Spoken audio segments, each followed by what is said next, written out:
I'm Marcus, 35, and at my own brother's baby shower, my mother raised a framed deed in the air and announced to 100 guests that my family was gifting my brother the condo I had paid $519,000 for. Before I tell you how, by sunrise the next day, every single thing my family owned was gone from my life. Let me know where you're watching from in the comments below. I'd love to see how far this story reaches. The moment it happened is burned into my memory like a brand. The room was suffocatingly cheerful, a cacophony of laughter and pink and blue balloons. It was held at a trendy, overpriced restaurant patio that my brother Jason had probably picked out and I had probably unknowingly paid for via the weekly grocery money I sent my parents. Jason was holding court, his arms slung casually around his very pregnant girlfriend, Vanessa. She was glowing, but it might have just been the reflection from the ring light she'd propped on a table to document every moment for her social media followers. My mom, Eleanor, a woman who could command a room with the tinkling of a fork against a glass, did just that. Attention, everyone. A little quiet, please. Her voice, laced with theatrical emotion, cut through the noise. The crowd, a mix of oblivious friends and complicit family members, fell silent. She was in her element. This was her stage. As we all gathered to celebrate my wonderful son Jason and the lovely Vanessa, as they prepare to bring a new life into our family, she began, pausing for the obligatory wave of applause. Richard and I, and indeed, the whole family, wanted to give them something more than just a gift. We wanted to give them a foundation, a home to build their future in. My dad, Richard, stepped forward with a large, flat object wrapped in garish blue paper. He helped Eleanor present it to the happy couple. They tore it open to reveal a massive, ornate gold frame. Behind the glass was a document, property deed. My heart didn't just beat.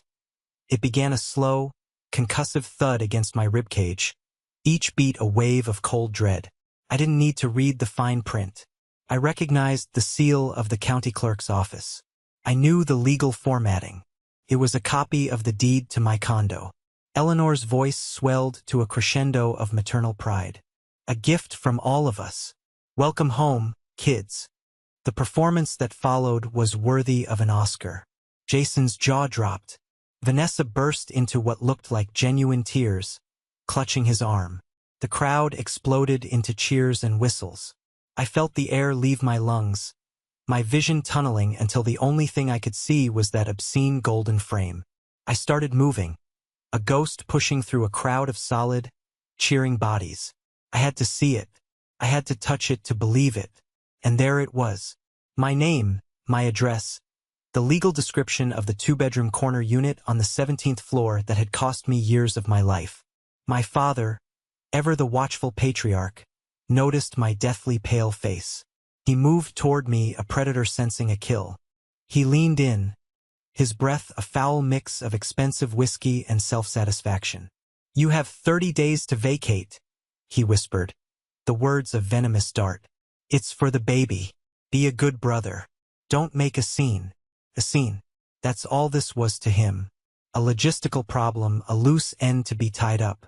For a split second, a white-hot rage threatened to consume me. I wanted to scream. I wanted to shatter that frame over his head.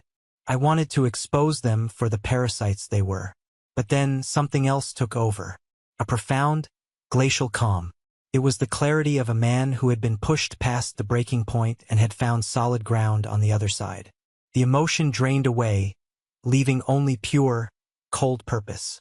I looked my father dead in the eye, and for the first time in my 35 years, I smiled at him without a trace of warmth, without a hint of the dutiful son.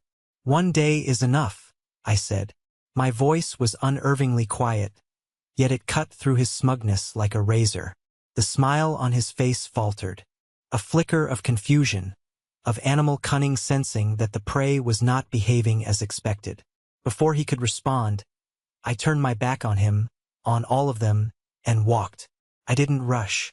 I moved with a deliberate stride, weaving through the stunned onlookers, out of the restaurant, and into the cool, indifferent night. The moment the car door closed, sealing me in my own space, I took a deep, steadying breath. The mask fell away. My hands were shaking, but not from fear or rage. It was the vibration of a massive engine turning over inside me. I pulled out my phone. My thumb was steady as it scrolled to a contact saved simply as Davis. "Davis," I said when she picked up on the first ring. "It's Marcus." Ethan was right. They took the bait. "It's happening tonight. Activate Plan B."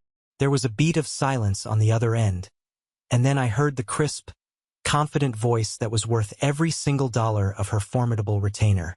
"Acknowledged, Marcus. The pieces are already moving. Go get some rest. Tomorrow is a new day." I hung up, put the car in drive, and pulled away from the curb, not even glancing in the rearview mirror. They were back there, toasting their victory, celebrating their cunning. They thought they had finally won. They thought they had checkmated the dutiful son who had always given in. They didn't know that for the first time I wasn't playing their game anymore. This was a new board with new rules, and I was the only one who knew how it ended. To understand the coldness of Plan B, you have to understand the slow burn fever of the 19 months that led to it. My family's strategy was death by 1,000 cuts, a slow erosion of my boundaries, my finances, and my sanity. It began, as it always did, with a favor. The knock on my door came on a rainy Tuesday. Jason stood there, dripping, with that little boy-lost look he had perfected. Vanessa was behind him, shivering dramatically. Their story was a familiar one. A dispute with a nightmare landlord, an unfair eviction. It was never their fault. It was never about the 4 months of unpaid rent.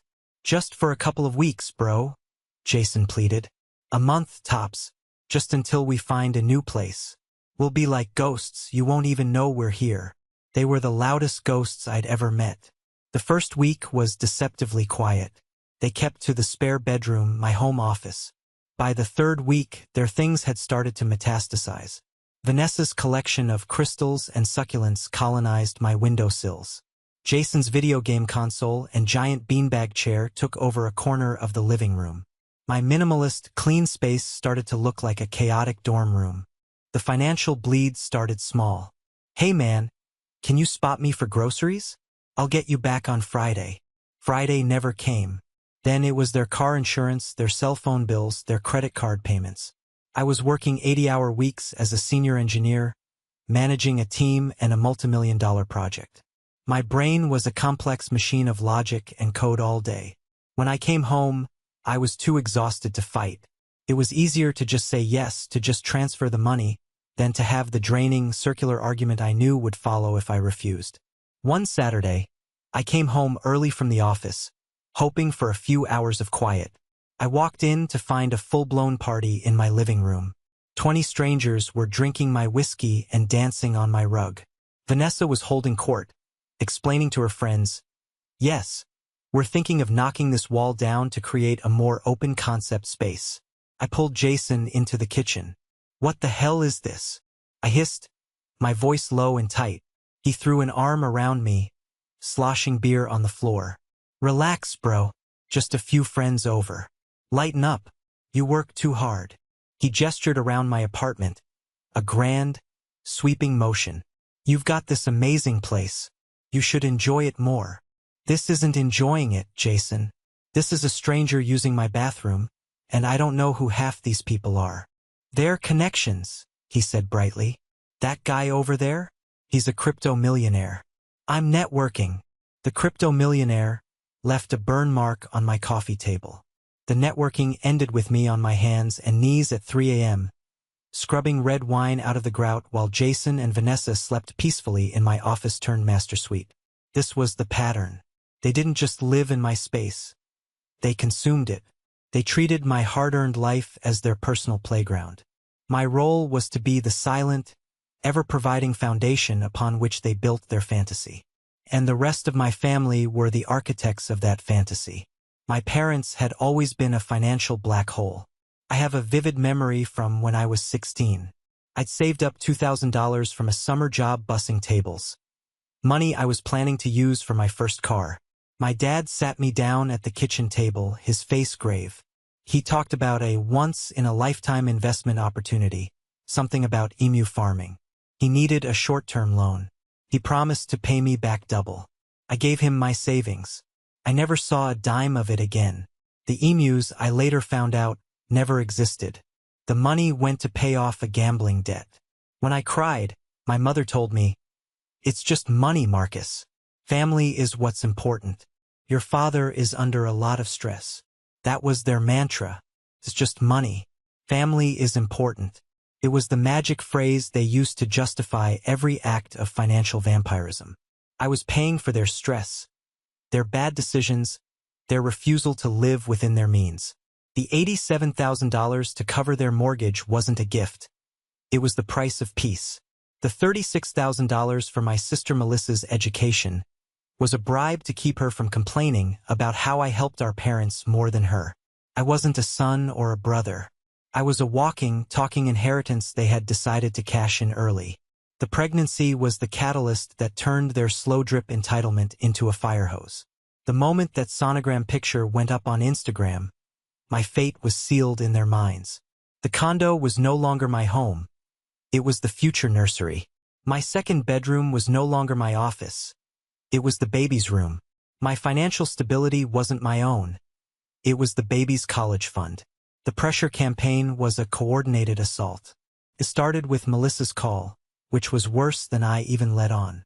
"Marcus, you have to see the big picture," she'd said, after I'd initially refused to gift the condo.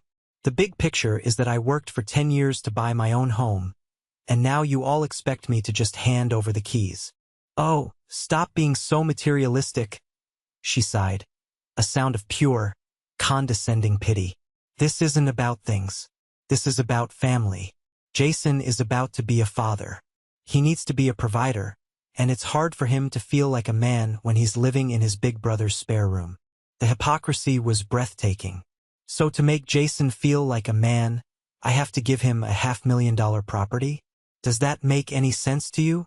"It makes perfect sense," she said, her voice turning sharp. "You're the one who is successful. You're the one who is stable. It's your duty to lift up the rest of us. Dad always says a family is only as strong as its weakest link. Maybe the weak link should try pulling his own weight." I shot back, my patience gone. "Wow," she whispered, as if I had physically struck her. "I can't believe how cold you've become. Is this what money does to people? It makes them forget where they came from? Mom and Dad are so disappointed in you." That was the final blow. Disappointed. They weren't disappointed when I was wiring them money. They weren't disappointed when I was co-signing their loans. They were only disappointed when the ATM was out of service. I hung up the phone, my entire body humming with a cold, clear rage. It was the last time I would allow myself to be drawn into their twisted logic. It was the last time I would defend my right to my own life. From that point on, I would simply take it back. That's when Ethan's text came through. "They're planning something. Something about a lawyer." The text wasn't a shock. It was a confirmation. It confirmed that they had no intention of respecting my no. It confirmed that they saw me not as a person, but as an obstacle to be removed. My mind went into overdrive, the part of my brain that designed complex systems and anticipated failure points kicking in. I saw the problem, the variables, the desired outcome. The desired outcome was my permanent, unequivocal freedom. The next morning, I Googled best property fraud attorney in the state. Evelyn Davis's name was at the top of every list. I called her office and, to my surprise, got her on the phone directly. I laid out the situation in stark, emotionless terms. The long-term financial drain, the 19-month occupation, the pressure campaign, Ethan's warning.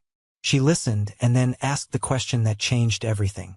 "Mr. Miller, what is your tolerance for conflict?" "Historically, 0, I admitted. "Currently, infinite."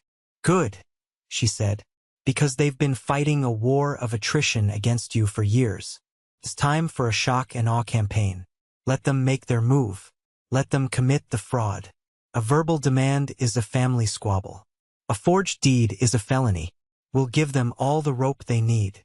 For the next month, I lived a double life.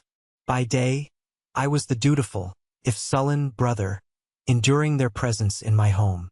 I'd come home from work, nod hello, and retreat to my bedroom. I let them think their pressure was working, that I was slowly wearing down. But at night, I was a strategist. I was on the phone with Davis planning contingencies. I was setting up the surveillance, my hands moving with the steady precision of a bomb technician. Each tiny camera lens I placed, each audio file I tested, felt like forging a piece of armor. I was no longer the soft, emotional target they had always known. I was building a fortress of evidence, brick by painstaking brick. And I was waiting, with a patience I never knew I possessed, for them to lay siege. I knew they would. Their greed was a force of nature, as predictable as the tide. The first rule of Evelyn Davis's strategy was patience. Arrogant people are sloppy, she told me during our second meeting. Her office a calm sanctuary of logic in the midst of my life's chaos. They believe they're smarter than everyone else, so they don't cover their tracks. Our job is to give them a very clear, easy path to run down and to film the entire race. The path was my past. Specifically, the closet in my home office where I kept a decade's worth of old financial records. Among them, in a clearly labeled folder, were my tax returns from the years before digital filing became mandatory.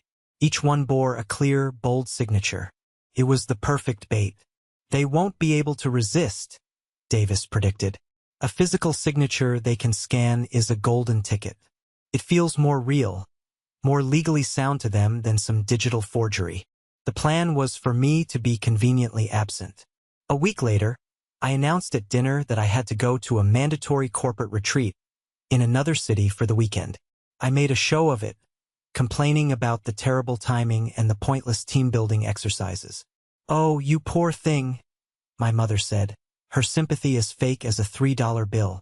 "But it's probably good for your career. A promotion might be just what you need right now." The subtext was clear. A promotion meant more money for them. "I guess," I mumbled, playing the part of the downtrodden corporate drone. Before I left that Friday morning, I went into the office. I pulled the file box of old records from the closet, pretended to look for something, and then put it back on the shelf, leaving the lid slightly ajar. It was a silent invitation. I didn't go to a retreat. I checked into an extended-stay hotel 10 miles away, a sterile room with a desk, a good internet connection, and a direct, secure feed to the 2 pinhole cameras I had installed in my condo. This was my war room. Setting up the cameras had been the hardest part. Not technically, that was easy for me. It was the emotional weight of it. As I drilled a tiny hole in the plastic casing of a smoke detector, I felt a profound sense of violation. I was bugging my own home. I was treating my family like enemy combatants. But then I'd hear Vanessa on the phone in the next room, laughing and telling a friend, "Oh, we'll probably buy him out eventually. He doesn't really need all this space." The resolve would harden in my gut. This wasn't a home anymore. It was a battlefield. I was just leveling the playing field. The first 24 hours were agonizingly slow. I sat in that quiet hotel room, the glow of my laptop screen painting my face, watching my brother play video games and my mother water the plants she'd bought with my money. I felt a surge of doubt. What if I was wrong? What if they were just selfish and lazy, but not actual criminals? What if this was all a massive, paranoid overreaction? The doubt vanished at 10:17 p.m. on Saturday night. The feed from the office camera showed my mother, Eleanor, entering the room. She closed the door behind her. My heart started to pound. She moved with a purpose that chilled me to the bone. She didn't hesitate. She went straight to the closet, pulled down the file box, and placed it on the desk. She lifted the lid and her hands, like a librarian searching for a specific volume, moved through the files. She found the folder labeled Taxes. She pulled out the 2017 return, smoothed it out on the desk, and took out her phone. The flash was a brilliant, damning star in the infrared gloom of the camera feed. She took 3 pictures from different angles, making sure the signature was clear. Then she put the document back, placed the box back on the shelf, and walked out of the room as if nothing had happened. I didn't feel anger. I felt a profound, hollow certainty. I saved the video file, encrypting it twice, and uploaded it to the secure server Davis had set up. I sent her a text, "We have the signature." The next phase of their plan was revealed an hour later. The living room camera, which had a clearer audio pickup, recorded a conversation between my father and Jason. They were drinking my best scotch. "Your mother is a marvel," Richard said, his voice thick with smugness. "Got it clean. Sent it to Ken." Ken was his lawyer friend, the one with the flexible ethics. "Ken says it's perfect. He'll have the transfer documents drafted by morning and backdated. He's got a notary who owes him a favor. It'll be filed with the county on Monday." "So, that's it?" Jason asked, his voice a mixture of awe and avarice. "Just like that? It's mine? The mortgage? Everything?" "The mortgage is still in his name for now," my father said dismissively. "Let him keep paying it for a while. We'll deal with that later. The important thing is the deed, the ownership. Once that's in your name, you're the king of the castle." "What's he going to do? Try to evict his own brother with a baby on the way? In front of the whole family? He'll posture, he'll whine, but he'll fold. He always folds." He lifted his glass. "To the future, to the Miller legacy." "To the legacy," Jason echoed, clinking his glass against my father's. I recorded every word, every damnable, arrogant word. The confidence with which they plotted my demise was the most shocking part. They had no doubt, no fear. They believed in my weakness as fervently as a zealot believes in his God. The final piece of the puzzle was the smart pen. It was an elegant, weighted black pen that I started carrying in my shirt pocket everywhere. It looked professional. It was also recording every sound around me with stunning clarity. I knew the final confrontation, the public announcement, would be my best chance to capture their true intentions, straight from their own mouths. The invitation to the baby shower arrived the following week. It felt less like an invitation and more like a summons. My presence was required for the final act of their play. I called Davis, my voice steady. "They're making their move at the baby shower." "Of course they are," she said, a weary resignation in her voice. "Public humiliation is a key tool for manipulators. It isolates the victim and makes them look unreasonable if they fight back. Are you ready for this, Marcus?" "I am," I said. "Remember the plan," she instructed, her tone shifting from therapist to general. "Go. Be the dutiful son. Let them have their moment. Keep the pen recording. Get the whisper. Get the threat. Then you deliver your line, you walk away, and you go completely dark. My team is ready.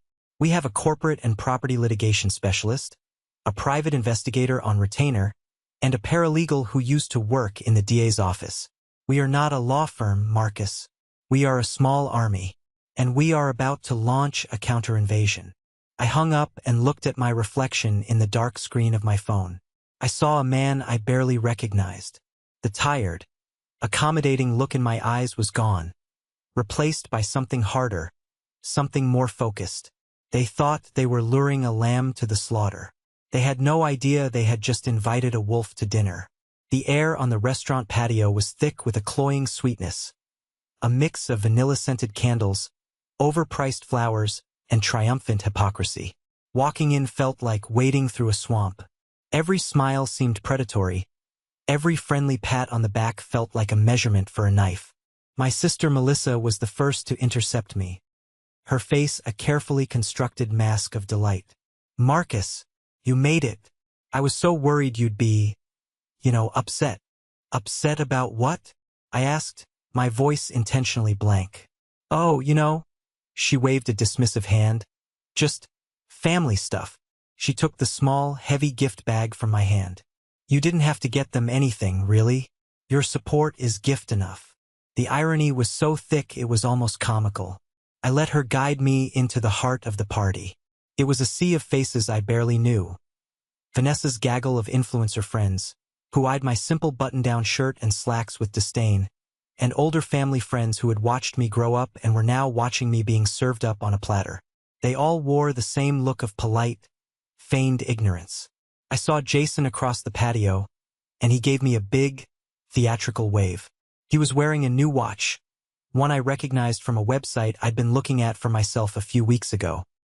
He'd probably bought it with the last emergency loan I'd given him for a car repair. He swaggered over, the conquering hero. "Hey bro, thanks for coming, man. Means a lot," he said, pulling me into a one-armed hug. It felt like being embraced by a python. "Congratulations," I said, my voice a monotone. I looked over at Vanessa, who was accepting another gift. She was radiant, playing the part of the glowing mother-to-be to perfection. She caught my eye and gave me a small, tight smile. It didn't reach her eyes. Her eyes were busy calculating the square footage of her new life. I retreated to the periphery, a ghost at my own disinheritance. I got a club soda from the bar and stood near a potted palm, observing. The smart pen in my pocket felt cool and solid against my chest, a secret weapon hidden in plain sight. It was recording everything. The cheerful music, the clinking glasses, the low murmur of gossip.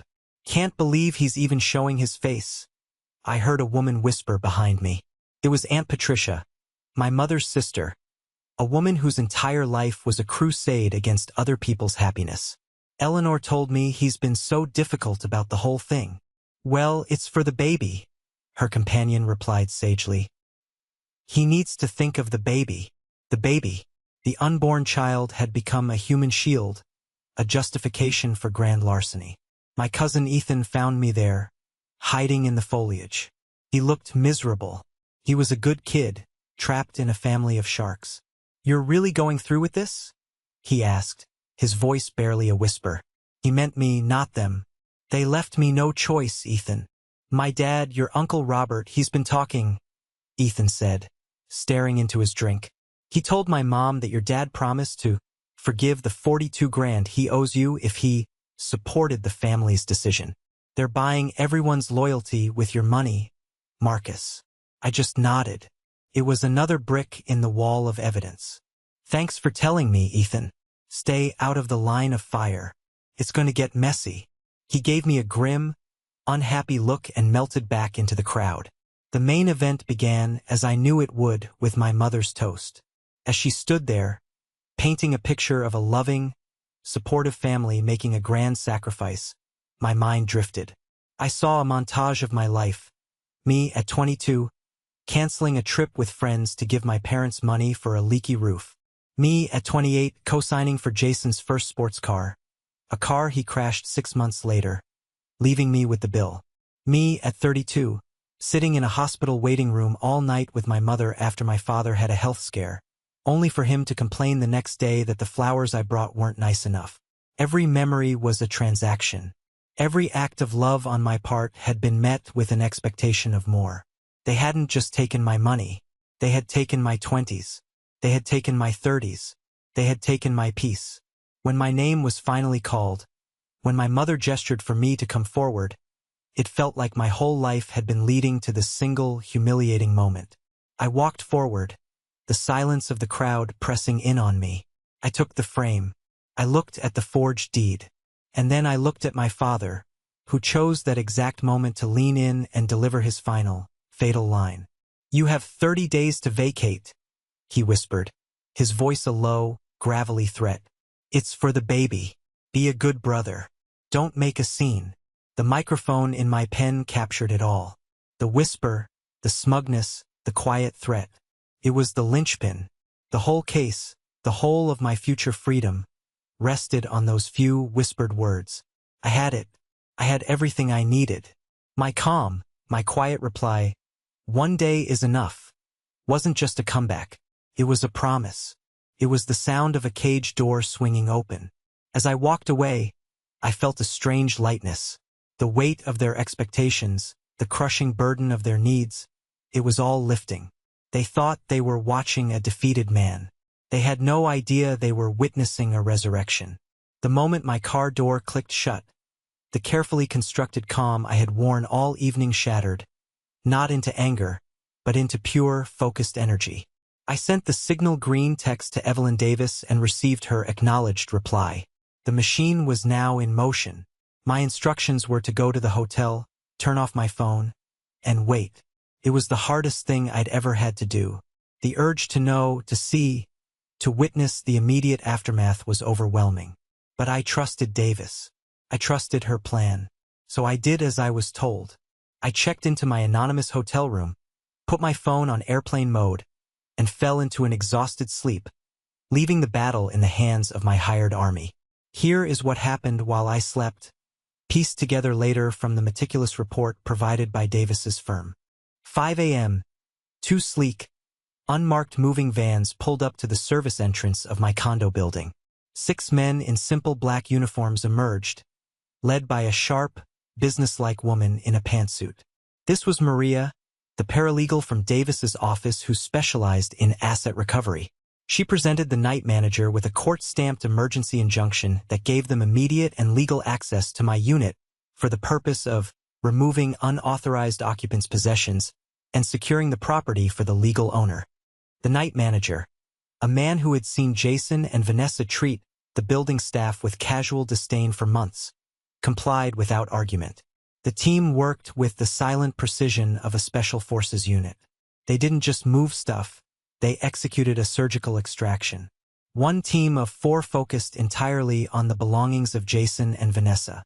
Every piece of clothing was swept from closets and drawers into large, industrial-grade plastic bags. Furniture was disassembled with power tools. Vanessa's precious crystals and succulents were unceremoniously dumped into cardboard boxes.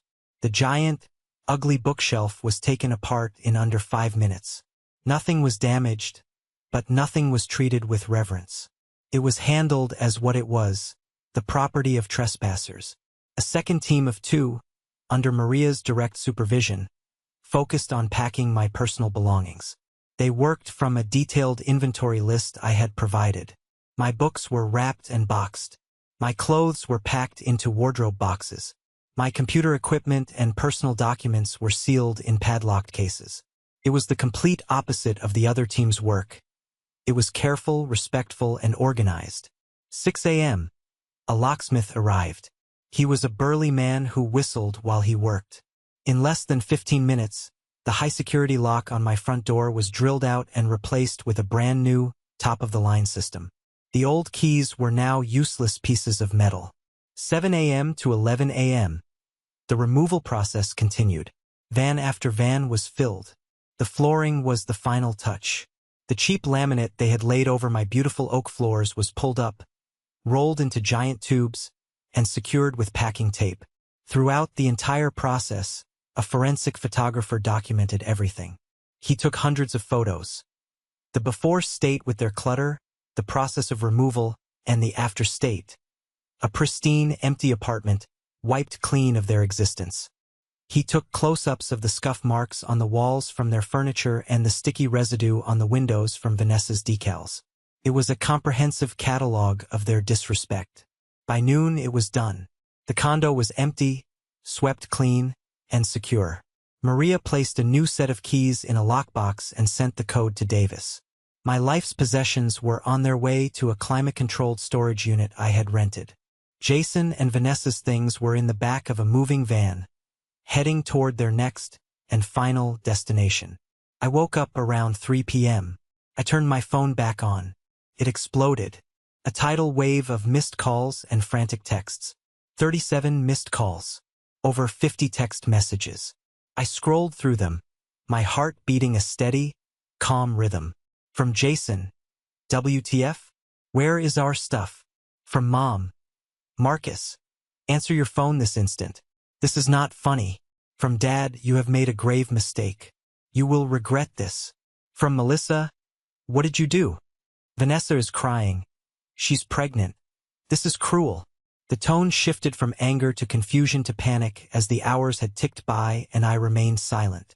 They had been locked out. Their things were gone. Their world had been turned upside down, and they had no idea how. I was in Davis's office at 6:30 p.m., looking over the photographer's report, when the first text that truly mattered came in from Jason. Seriously, Marcus? Joke's over. We're calling the police to report a robbery. I showed the phone to Davis. She smiled, a thin, satisfied smile. Perfect. Let them. It will only make what's coming next more delicious. At 7 p.m. sharp, she hit send on the email. It was a thing of beauty. Cold, professional, and utterly devastating. 2. Richard Miller, Eleanor Miller, Jason Miller, Vanessa Cotter, Melissa Miller from Evelyn Davis, ESQ subject, urgent legal notice. Civil and criminal action regarding property at 123 Main Street, Unit 1701. The email methodically laid out their doom. It began by formally notifying them of the civil lawsuit being filed the next morning in Superior Court. The charges included a fraud for the willful and conspiratorial act of forging legal documents to deprive me of my property. Conspiracy for the coordinated effort between all named parties to enact the fraudulent transfer. A damages, seeking financial restitution for physical alterations to the property, the cost of the operation to secure my property, and punitive damages for emotional distress. Next, it informed them of the temporary restraining order that had already been granted by a judge that afternoon, legally barring them from any form of contact with me. A violation, it noted, would result in immediate arrest. Then came the centerpiece, what Davis called the digital discovery bomb. It was a hyperlink with the text, evidence file. They won't be able to resist clicking it, Davis murmured, as if narrating a nature documentary. The curiosity will be too much. I knew what was in that file. I had helped her organize it. The video_01_signature.mp4. Crystal clear footage of my mother in my office, photographing my tax return. Audio_01_conspiracy.mp3.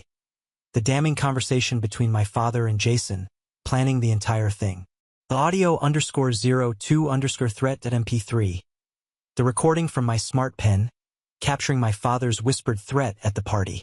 The scans_fraudulent_deed.pdf. A high-resolution scan of the forged document they had framed. Financial_ledger_m_miller.xlsx.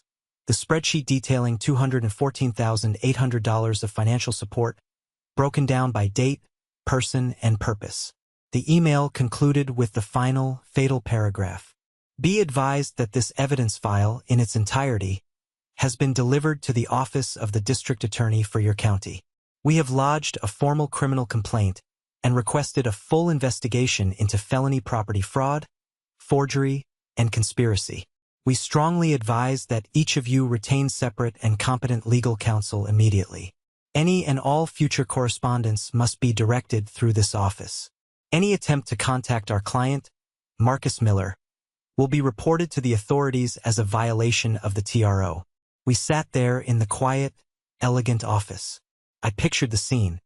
The five of them, huddled around a phone or a laptop, their faces going from anger to disbelief to pure, abject terror as they clicked through the files and realized the truth. They hadn't been robbed. They had been caught. The trap hadn't just snapped shut. It had vaporized the ground beneath their feet. The immediate aftermath was an eerie, profound silence. The flood of texts and calls stopped as if a switch had been thrown. They had opened the email. They had seen the evidence. They had looked into the legal abyss that had just opened up beneath them, and for the first time in their lives, they were speechless.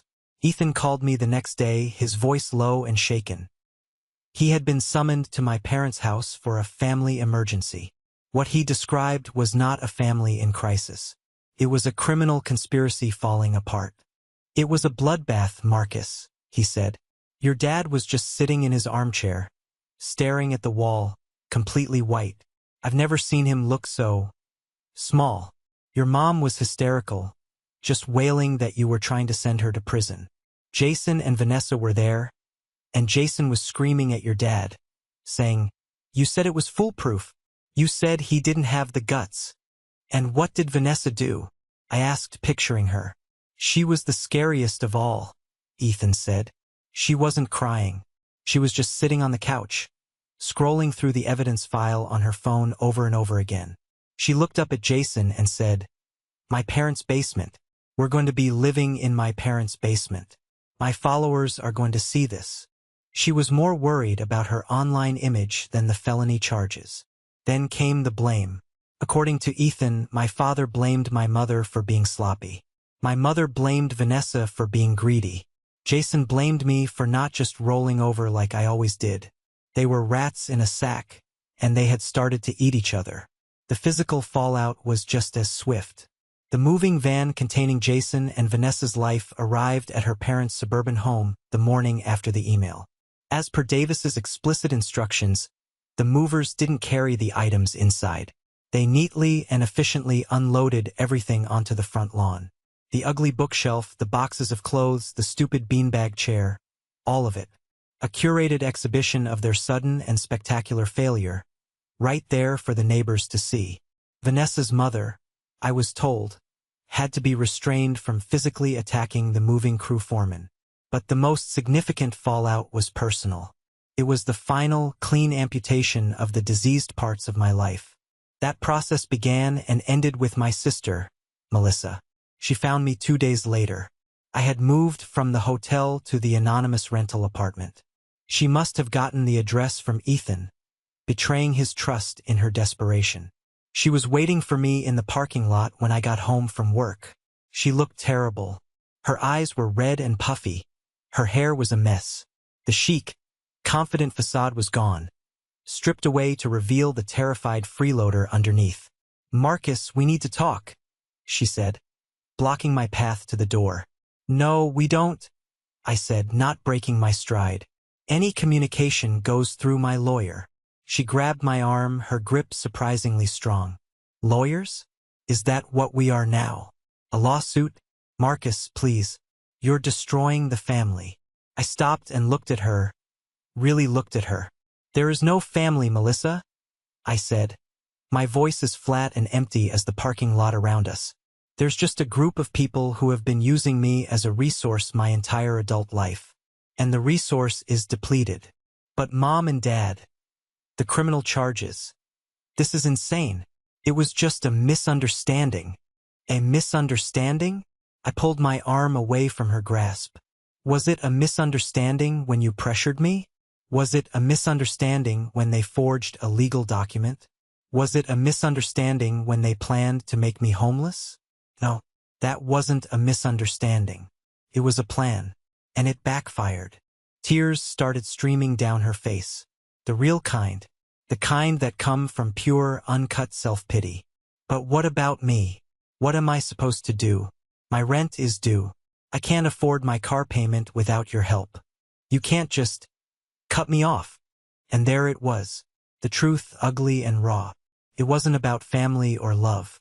It was about her lifestyle. I had been waiting for this. I reached into my briefcase and pulled out a slim file folder. I handed it to her.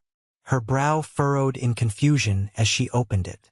Inside was the spreadsheet, the same one I'd sent the others, but this one was personalized. It was a line-by-line accounting of every dollar I had ever given her, from her college sorority dues to her last 3 rent payments.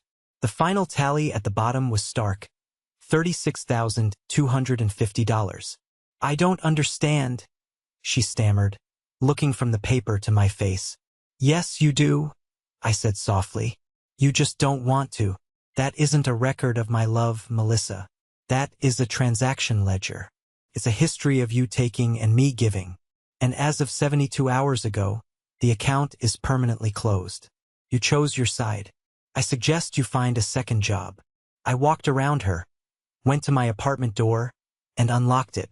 I didn't look back. I closed the door on her sobbing figure in the parking lot, and I felt the final chain break. The legal battle that followed was, in Davis's words, a turkey shoot. Faced with indisputable video and audio evidence, their lawyers had no room to maneuver. They couldn't fight. They could only beg for mercy. The civil suit was settled out of court. They signed every document Davis put in front of them: a full retraction of the fraudulent deed, a public apology entered into the court record, and a legally binding agreement to a wage garnishment plan for the next 20 years. The criminal case was even more straightforward. The DA saw an easy, high-profile conviction. My father and Jason were facing years in prison. Their lives, as they knew them, were over, and I was the one who had ended them. The weight of that was real, but it was far, far lighter than the weight of carrying them had been. The first few months of freedom felt a lot like exile. The constant hum of anxiety was gone, but so was everything familiar. My life had been defined for so long by their needs, their drama, their endless gravitational pull, that its absence left a strange and unnerving vacuum. I sold the condo in a week. A young couple, tech entrepreneurs flush with cash, bought it without even haggling. I met them at the final signing. They were so excited, talking about the light and the view and their plans for the future. I felt a pang of jealousy, not for the condo, but for their clean slate. I signed the papers, handed over the keys, and walked away from my $519,000 dream without looking back. It was just a property now, a collection of rooms haunted by ghosts I was determined to exorcise from my life. I put the money in a series of conservative, boring investments and continued to live in the sterile rental apartment. I worked, I ate, I slept. I was functional, but I wasn't living. The war was over, but I was still walking around like a soldier, braced for the next explosion. My lawyer, Davis, would call with updates. They're trying to declare bankruptcy to avoid the settlement, she'd say, a hint of amusement in her voice. It won't work. Or, the DA is offering your father a plea deal. He's refusing. The man's ego is going to land him in a state penitentiary. I would listen, say, okay, thank you for the update, and hang up. It all felt like it was happening to someone else. Then came Claire. It was a Saturday. I was at a home improvement store, not because I had a home to improve, but because it was a place filled with purpose, with people building things. I was in the garden section, staring at a bag of soil as if it held the secrets to the universe. Big plans? A voice asked. I turned. It was a woman with dirt on her jeans and a t-shirt that said, Planned Parenthood. She had a spray of freckles across her nose and the clearest, most direct eyes I had ever seen. No plans at all, I said, with more honesty than I intended. The best kind, she smiled. No expectations, no disappointment. I'm Claire. Marcus. We talked for an hour, leaning against a display of terracotta pots. She was a landscape architect. She talked about root systems and soil pH with a passion I usually reserved for clean code. She didn't ask me what I did, where I lived, or if I was married. She asked me what my favorite tree was. It was the most disarming conversation I'd had in a decade. I asked for her number. Our first few dates were tentative. I was carrying so much baggage, I was afraid it would spill out and bury her. I kept the conversation light, talking about work, movies, the weather. But Claire had a way of seeing past the firewall I'd built around myself. One evening, we were walking by the river after dinner. The city lights glittered on the dark water. You know, she said casually, you talk about your job and your hobbies, but you never talk about your family. It's like a whole continent on your map is just blank. I stopped walking. I could either give her a vague, dismissive answer and watch this nascent, hopeful thing between us wither, or I could tell her the truth. It's not blank, I said, my throat tight. It's a crater. And so I told her.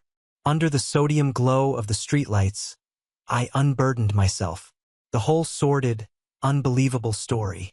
The money, the lies, the brother in my home, the forged deed, the cameras, the lawyer, the takedown. I expected her to recoil, to see me as a nexus of drama and trauma. A man with a dark, complicated past she wouldn't want to touch. When I finished, she was quiet for a long time, just watching the river flow. Wow, she finally said. That's a lot. She turned to me, her expression not one of pity or fear, but of profound understanding. It must have been so lonely. That was it. That was the one thing no one had ever said. Not that's unfair or they're terrible people. Just, it must have been so lonely. And in that moment, something inside me that had been clenched tight for years finally began to unclench. Yeah, I whispered. It was. Claire became my anchor in the disorienting sea of my new freedom. She didn't try to fix me. She just sat with me in the wreckage.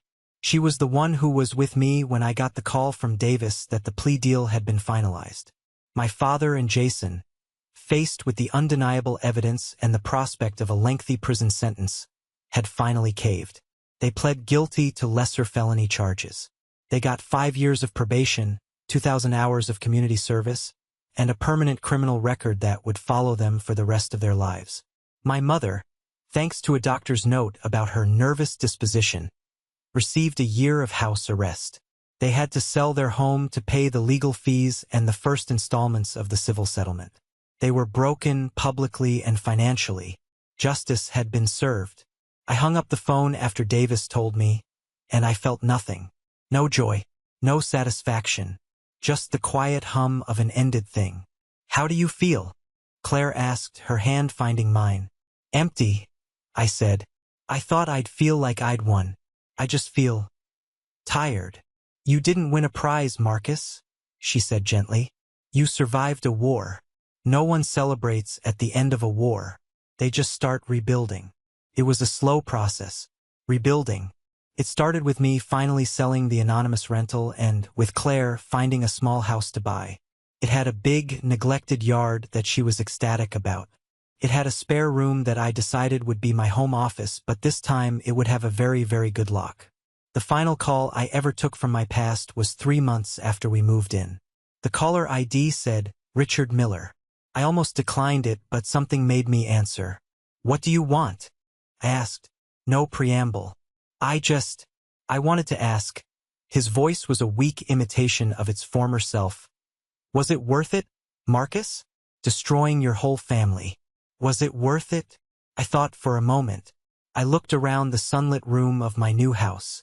I could hear Claire humming in the garden outside. I thought of the peace I felt when I woke up in the morning, the absence of dread. "You didn't have a family to destroy, Dad," I said, my voice clear and steady. "You had a business arrangement and I was just a mismanaged asset." "Yes, it was worth it." I hung up and blocked his number. It was the last brick in the wall. The foundation of my new life was finally secure. 2 years can change everything. 2 years after the final sentencing, my life was unrecognizable, in the best possible way. The small house Claire and I had bought was now a home. Her garden was a riot of color and life, a testament to her patience and skill. Inside, the quiet rooms were now filled with a new kind of sound. The happy gurgles and occasional cries of our 6-month-old daughter, Sophie. She was my new center of gravity. My past, with all its anger and betrayal, seemed like a story about someone else, a black and white film from a distant era. My world was now vibrant technicolor. It was the soft warmth of Sophie's head against my chest, the smell of baby powder and clean laundry, the way Claire's eyes crinkled when she smiled at us. We'd had a baby shower a few months before Sophie's birth. It was the antithesis of Jason's disastrous party. We held it in our backyard. 20 people, Max, Claire's wonderful, normal family, my few trusted friends, and Ethan. He was a regular fixture in our lives now, free from the toxic gravitational pull of the rest of the family. He was Sophie's doting godfather, and seeing him laugh freely, without fear, was a gift in itself. The rest of the Millers were a ghost story I no longer told. I heard through the grapevine that my parents were living in a small rental apartment in a different state. Jason and Vanessa had apparently divorced. The stress of their financial ruin and criminal records had been too much. Last I heard, Jason was working a low-wage job, and Vanessa was back to living with her parents, her influencer dreams a bitter memory. They were footnotes in a chapter of my life that was now permanently closed. Or so I thought. About a month after Sophie was born, a single, flimsy envelope appeared in our mailbox. No return address, but the spidery, elegant script was unmistakable. It was from my mother. My first visceral reaction was to burn it, to rip it to shreds without reading it. I had built this peaceful life, this beautiful family, and I would not let her poison it, not even with a few words on a piece of paper. Claire saw me standing in the kitchen, staring at the envelope as if it were a live grenade. She came up behind me and wrapped her arms around my waist. "It's just paper, Marcus," she said softly into my ear. "The words can't hurt you anymore. They don't have that power." Her calmness gave me strength. With a deep breath, I tore it open. It wasn't what I expected.